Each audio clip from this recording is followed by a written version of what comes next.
दिसंबर को सूरज की पहली किरण के साथ चश्मा उतार कर देखना, हर तरफ सिर्फ पंजा ही पंजा दिखाई देगा।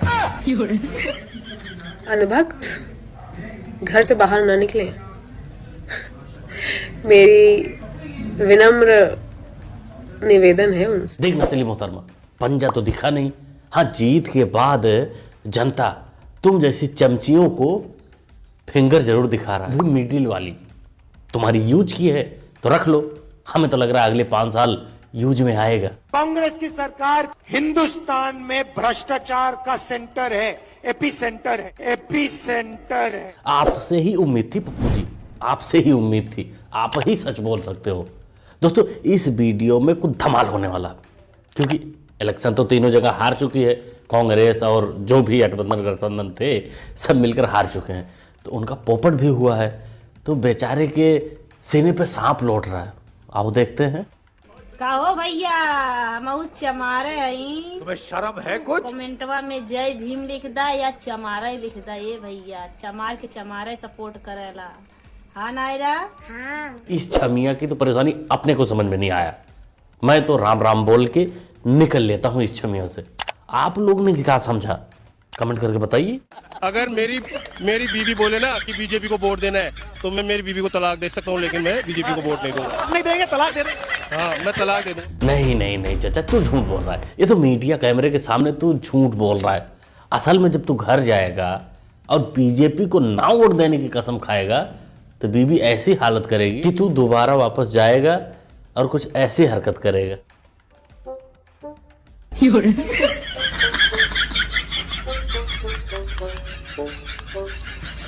2023 के चुनाव में अगर भारतीय जनता पार्टी 50 विधायक भी जीत जाएगी, फूल सिंह भरैया राजभवन के सामने अपने हाथों से अपना मुंह काला कर लेगा। ये मेरी प्रतिज्ञा है। आप मिल जाएंगे रिजल्ट के बाद? अरे मैं तो रहूंगा ही, रिजल्ट के बाद मैं नहीं रहूंगा तो कौन रहेगा? मीडिया ढूंढेगी आप? मैं मीडिया के घर पे चला जाऊंगा। भरैया चाचा, तुम नहीं दिख रहे हो, अब तुम गायब चल रहे हो। अरे आओ ना सामने। कुछ नहीं कर सकते तो कम से कम बेशर्मों की तरह ईवीएम पे सवाल ही उठाओ, क्योंकि अब की बार इसका डंडी रोना हुआ नहीं।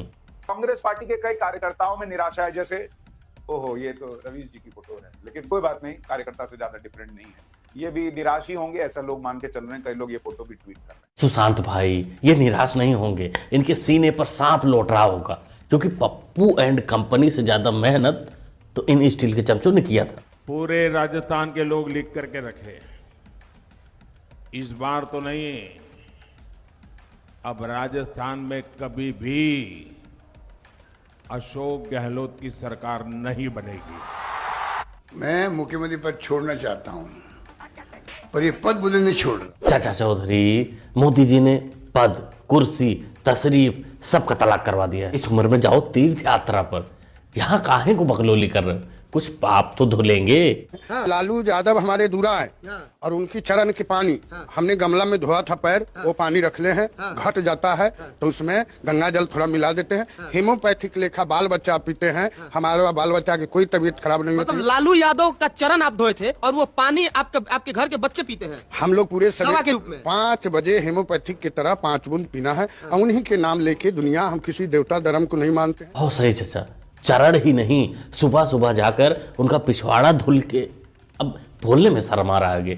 कैसी कैसी मानसिकता है, कैसी कैसी अंधभक्ति है इन लोगों में, शर्म आनी चाहिए। ये हमारे लिए बहुत कुछ करते हैं। हाँ। सब क्या करते हैं? जैसे बोलते रहते हैं सब जने, भोजन बचाओ, करो ये करो। क्या बचाए, बताइए तो। क्या बचाए? क्या बोलते रहते हैं, क्या करते हैं आपके लिए? हमारे नेता हैं। LLB कर रहा हूँ। LLB कर रहे हो? लॉ कर रहा हूँ। LLB का फुल फॉर्म बताइए। LLB का फुल फॉर्म? LLB का फुल फॉर्म होता है बैचलर। फिर बैचलर, LLB में बैचलर कहाँ से आ गया? आप 22 साल के युवा हैं, देश के जागरूक युवा हैं, आप देश के भविष्य हैं, लेकिन आपको ASP इनके पार्टी का नाम याद है, लेकिन आप जो कोर्स की पढ़ाई कर रहे हैं जिससे आपका भविष्य सुधरने वाला है, 1 मिनट, आपका परिवार सुधरने वाला है, आपको LLB का फुल फॉर्म नहीं याद। इस चोचू के ये सब है कार्यकर्ता, ये सब मिलकर गए थे राजस्थान में खूंटा गाड़ने। 60 सीटें ऐसी हैं हमारी जिनको घोड़े लगा लेना बीजेपी कांग्रेस के लोग हरा नहीं पाओगे, ये बात याद रखना मेरी। मैं यहाँ कह रहा हूँ। जनता वहां इनको जूते भिगो कर मारी और वापस भेज दिया। सभी सीटों पर जमानत जब्त हो गई। दोबारा चुनौती देती हूँ। सबसे पहले पहली सरकार कहीं बनते हुए देखिएगी, 90 सीटें हैं जहां पर छत्तीसगढ़ में। दूसरे नंबर पे 119 सीटों के साथ तेलंगाना में सरकार बना जाएंगे 12 बजे तक। तीसरा मध्य प्रदेश 230 सीटें हैं, समय लग सकता है रिजल्ट आने में। तीसरी सरकार लिख लीजिएगा मध्य प्रदेश। और चौथी राजस्थान में बहुमत जहां तक लग रहा है भाजपा को नहीं मिल रहा। ये है दिल्ली की हल्का लंबा, इनको भी अंधभक्तों ने भरमा दिया था कि तीनों जगह पर कांग्रेस की सरकार आ रही है, ये फुल कॉन्फिडेंस में थी। लेकिन हुआ क्या, मिला इनको मिलने वाला था हाथ, मिला मिडिल फिंगर। अब भाई क्या ही कर सकते हैं, अगले 5 साल फिंगर से ही काम चलाना पड़ेगा, पंजा तो मिला नहीं। अब आप लोग ही बताइए फिंगर क्या करेगी बुढ़िया। तो किस मुद्दे पर वोट किया आपने? भाजपा को। अरे पार्टी में पूछ ही नहीं रहा हूँ, पूछ रहा हूँ किस मुद्दा क्या है? मेन तो उनकी जो योजनाएं रहती है वो कुछ काफी ज्यादा अच्छी रहती है भाजपा की। हाँ। और वो मतलब कि उन्होंने G20 समिट में भी अपने इतना अच्छा किया था। चलो G20 से राजस्थान को क्या मतलब है इससे? कहीं ना कहीं अगर होगा तो उनका ओवरऑल ही होगा ना। हाँ बोलिए प्लीज। देश की रक्षा सबसे बड़ी चीज है। हाँ। और वो मोदी जी कर रहे हैं। ओके। झुनझुना चाची, तुम यही तो नहीं सुनना चाहती थी, तुम तो ये सुनना चाहती थी कि मोदी जी ने देश को बेच दिया, बर्बाद कर दिया, ये कर दिया। लेकिन क्या करेगा तू, जनता है, जो उसके दिल में है वो बोल देगी। लेकिन झुनझुने निराश होने की जरूरत नहीं है, बिहार चुनाव आने वाला है, वहां अपना झुनझुना लेकर जाना और शायद तेरा काम भी वहां बने। अगर जो मैं कह देता हूं, मेरे मुंह से अगर वो बात निकल गई तो मेरा रिकॉर्ड देख लीजिए, मैं करके देता हूं। राजस्थान में भी सरकार जा रही है, छत्तीसगढ़ में भी जा रही है, तेलंगाना में जा रही, सॉरी उल्टा बोल दिया। मानना पड़ेगा पप्पू जी इस क्षेत्र में नंबर 1 है और इनको कोई नहीं पछाड़ सकता।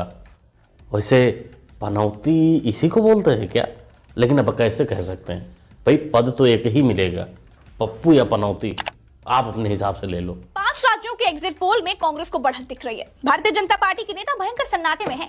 हार की जिम्मेदारी दिलाने के लिए नड्डा जी को पगड़ी वगड़ी पहनाकर बिल्कुल बीजेपी ने तैयार करके आगे खड़ा कर दिया है। क्योंकि बीजेपी का ये दस्तूर है कि बीजेपी जहां जीतती है वहां तो मोदी जी को हीरो बनाया जाता है, उनको बीजेपी कार्यालय से हाथ हिलाने के लिए आगे लेकर जाया जाता है। और जहां पर बीजेपी हार जाती है वहां मोदी जी को किनारे करके नड्डा जी को आगे खड़ा कर दिया जाता है। आप मोटे तौर पर ये कह सकते हैं कि नड्डा जी को हार की जिम्मेदारी लेने के लिए ही रखा गया। यह है आप सबकी अपनी फेवरेट यूट्यूबर फातिमा अल बेगम अल सलमा अल पता नहीं अल जो भी है, इसको भी कुछ नहीं मिला। बेचारी ने बहुत मेहनत किया था, मिडिल फिंगर के अलावा कुछ नहीं मिला है। ये 5 साल कैसे गुजारेगी भाई, मेरे को तो बड़ा अफसोस हो रहा है। वैसे ये लखनऊ वाली है, तो अगर आप लोग उससे इससे मुलाकात हो लखनऊ में तो सांत्वना देना कि कोई बात नहीं, बिहार चुनाव आने वाला है, वहां शायद कुछ मिले।